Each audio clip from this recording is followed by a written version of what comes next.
PTR Palanivel Thiyagaraj சொன்னார், கவர்மெண்ட்டில் சாராய கடையில் லீக் ஆகுதுனார். சாராய பாட்டில் லீக் ஆகலை, சாராய சாம்ராஜ்யமே பல கோடி ரூபாய் லீக் ஆகி எங்கேயோ போகுதுனார். உடனடியாக மாற்றப்பட்டார். மாற்றப்பட்டு இப்போ கடைசி வரிசையில் உட்காந்துருக்கார் ஃபைனான்ஸ் மினிஸ்டர்.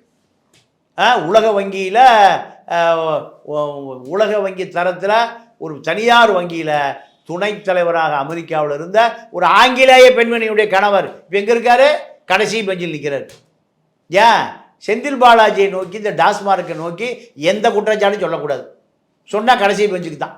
அவருக்கு வேறு வழி இல்லாமல் கடைசி பெஞ்சில் உட்கார்ந்துருக்கார். அமைச்சரவையில் எந்த அதிகாரம் இல்லை.